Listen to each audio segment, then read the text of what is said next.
Can you do it in 1 minute? Can you make a point in 1 minute? Well, I think you can obfuscate the facts in 1 minute, which seems to be what you like to do. What you like to do is just throw some numbers out there like you said something, and then step back and go, well, you see, 42%. There it is right there. As if Andrew Wilson makes a lawyer lose his mind. So here we have Andrew Wilson debating a know-it-all lawyer about no-fault divorce. Now, I'm to be honest, I'm against that. And basically, the lawyer needs definitions and makes good points. But the best part is where, basically Andrew Wilson makes the lawyer get all flustered. Now, this is nothing new because we've seen this from Andrew Wilson from different debates, whether it's politics or even with the, within the red pill community and stuff. And the fact of the matter is basically this lawyer comes across as some sort of arrogant rich dude, which isn't always, some people would consider that as a bad thing because it's sometimes good to be arrogant. I'm against arrogance and stuff, but it's used often as a defense because, this lawyer thought that he would crush Andrew Wilson, but in reality, he didn't. But in the end, it's interesting how this thing turns out between him and Andrew Wilson. So here we go with this clip with Andrew Wilson and another lawyer debating each other. If you enjoy what's being shared in this video, go ahead and smash the like button, share the video for our across social media. Let's go ahead and get right into it. I do. So I won't take as much time, I'm sorry. But if you can give me a little bit of time to respond to some of these points. Let me start with something which was said yesterday, which I want to correct as well. I do agree with you that facts don't care about your feelings, I suppose, but I disagree with you that feelings don't care about facts. That seems silly to me.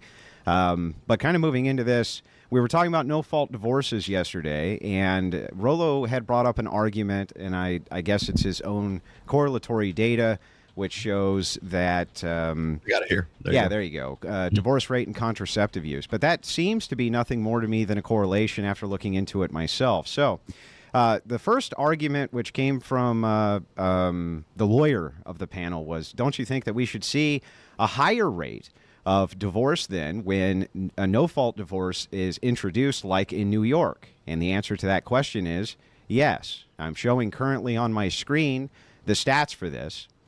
It is clear that the figure that almost immediately following no-fault implementation, the divorce rate begins to undergo large increases in the specifics, which include no-fault coefficients, takes on higher divorce rates than the specification which restricts the effects of no-fault laws.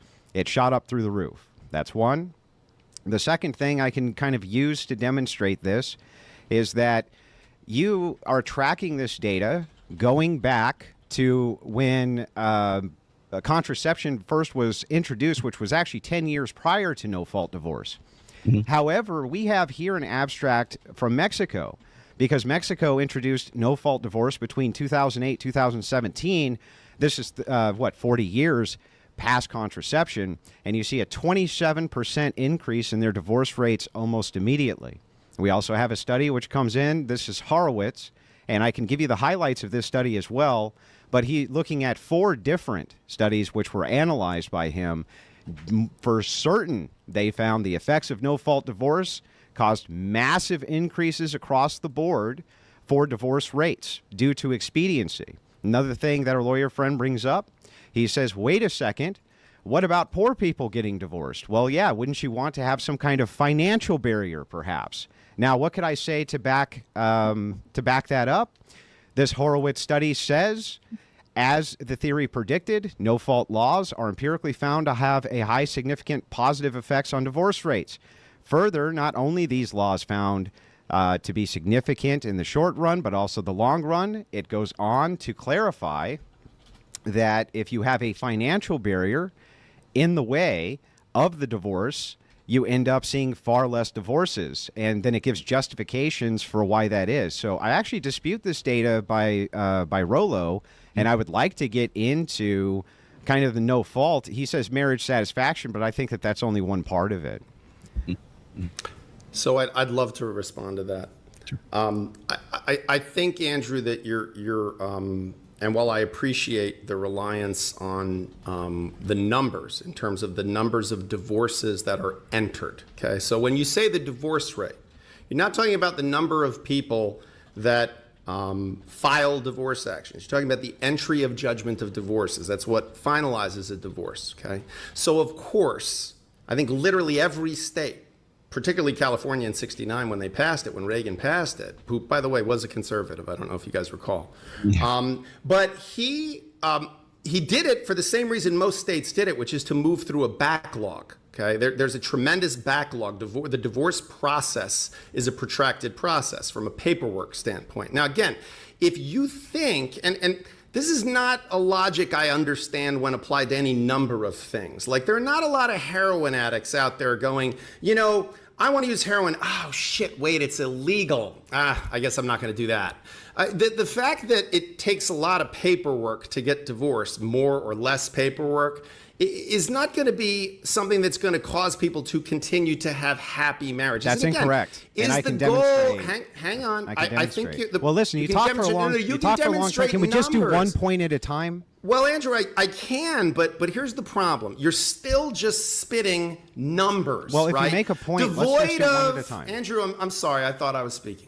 If you were, want and then to, I was. Okay, you want to just keep talking? I just want to do one point at a time so we can get through it. Otherwise, we end up with a gish gallop. Because you just scattershotted about 15 that I are was all responding to 15 of your points. Wow, man, is it that hard for you to let someone get a sentence in, or are you just used to shooting fish in a barrel? Is that what you do? Like, because, see, I used to doing this in court, and the way it works in court is there's a court reporter, and one person shuts the fuck up, and then when they're done, the other person starts talking. Well, so the other person at some point has to shut up. See, look, you're doing it again, my friend. You're doing it again. At some point, you So have if to you stop think talking, though. Buddy, if you think you're going to stonewall over me, you're just making yourself look It's foolish. steamroll, not stonewall. Okay, that would be the opposite of steamroll. Okay.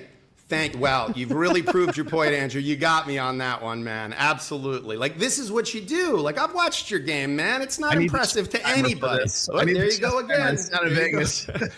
Look, I want to have a respectful conversation with you, because until you prove One you're point at not a time. worthy. Okay, keep going, man. Can we just do one point at a time? Why do you evade? Just let's do one point at a time. We'll have a constructive debate that way. The guy who's interrupted me 15 times is saying Because I'm trying. The fact of the matter is that this lawyer right here doesn't want to stick to one point and everything, just arguing one simple point. This is something that a lot of lawyers, especially those who are on the left and everything, will actually do. So that way, you know, they won't draw back to the point. They won't get to the conclusion. That way the argument won't really be clear. And the fact of the matter is, when it comes to like no fault divorce and everything, I mean, there's a lot of consequences. And this lawyer right here states that, you know, no fault divorce would actually, you know, be beneficial because less costs, less time for processing. And my thing is, if that's your only argument, then you shouldn't be married like at all. No one should be married at all if you do go for the no fault divorce or like irreconcilable differences or anything. You know, but the fact of the matter is, if those are your reasons for going for the divorce and stuff or divorcing somebody, and this divorce rate is high in this country for no reason, you shouldn't be married. You shouldn't even be in a relationship with anyone. And this is why, like, a lot of men in the red pill community are tuning out, because they're seeing that divorces, especially no fault divorces, are still benefiting women more than men. Okay, so let me know your thoughts about this in the comments below. Be sure to subscribe to the channel and click the bell notification. Let's go ahead and get right back into it. Gish gallop, dude. I'm trying to keep you on point. I'm trying to keep you on point. That's it. Okay. You let me know when you're finished, man. Okay, let me set a timer. Let's actually physically see how long you talk to make one point. I love debate rules. Let's do it. Here we do go. Point and counterpoint. Ready? Go ahead. What time do you want? What time frame do you want to pick? How about 1 minute? Can you do it in 1 minute? Can you make a point in 1 minute? Well, I think you can obfuscate the facts in 1 minute, which seems to be what you like to do. What you like to do is just throw some numbers out there like you said something, and then step back and go, well, you see, 42%. There it is, right there. As if it means anything. 40. Numbers do mean something. It's called data. Data is also facts. Or did this, lawyer forget about facts as well as evidence? It doesn't. Oh, did you start the timer for us already, Andrew?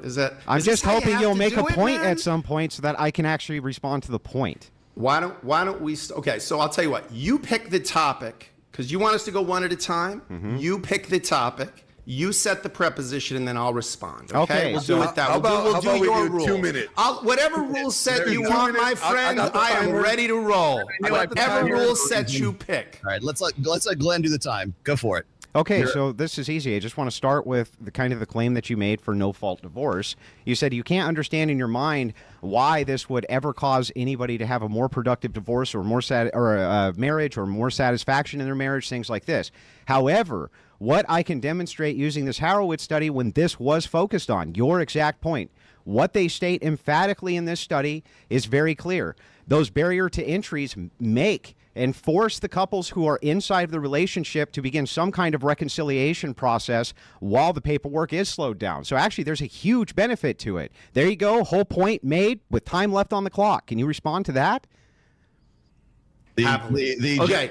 How in the Horowitz study, okay, does one measure marriage satisfaction while waiting for a pending divorce? Because I have to tell you, man, I love when people throw studies out like this and go, well, this study demonstrated that people are much, much happier when they do X, Y, and Z. What in fuck's name are you talking about, man? What was the gauge for happiness? Was it self-report by both parties? One party? Which was it? And you're the one who threw this study out there. So back this thing up. I mean, just saying, like, would you like it if I went, oh, Anthony Fauci said this, so it must be fucking true. Like, let's tie it down. You just talked about a specific thing. You just said that people's barriers to entry, to removal of marriage, okay, increases the likelihood of people reaching a satisfactory resolution that makes them want to continue to stay married. That's your preposition. That's correct. What is the data that supports that? How did they measure that? You're the one citing the study. So I hope you read it. Yeah, so I'll give you the metrics on this from the Horowitz study. So if you're taking pre-no-fault divorce, we can look at marriage from 1910, 1920, 1930, 1940, 1950, et cetera, so that we can look at the satisfaction rates which people are reporting from staying married. They have to stay married because now there's a barrier to exit. Just like you want a barrier for entry, more supportive barrier for entry. I also want that, but also a barrier for exit because it forces couples to reconcile. It actually forces them to begin a reconciliation process while they're cohabitating. So what the outcomes for the people themselves, to me, are actually far less important than the outcomes for the children. The children's outcomes are what we should be focusing on more than anything else, not just the outcomes of the mommy and daddy and their personal satisfaction rate. Don't you agree? I have to say, when this is done, I'd like everyone to just rewind the exchange that just happened and watch Andrew just absolutely not answer my direct question and simply instead reiterate the exact same thing he previously said, which is that the marriage satisfaction rate, which I asked him, how is that measured? It's measured by metrics. Oh, okay. That's really helpful. It's measured by metrics. Right. That's how studies work, is things are measured. What metrics? Self-reporting? Is there some outside observer looking at these people are happy? And then this dude obviously doesn't care about proof, evidence, and data, and claims that Andrew Wilson didn't answer his question. But in reality, Andrew Wilson did. It's just this lawyer didn't answer the questions of Andrew Wilson, let alone didn't respond back to Andrew Wilson's, points and claims as well as the data that Andrew Wilson put out there. So let me know your thoughts about this in the comments below. Also, be sure to include any additional thoughts you might have in this particular topic. If you enjoyed what was shared on this video and on this channel, go ahead and subscribe to the channel. Click the bell notifications so that way you're notified of future uploads and updates. Till then, peace.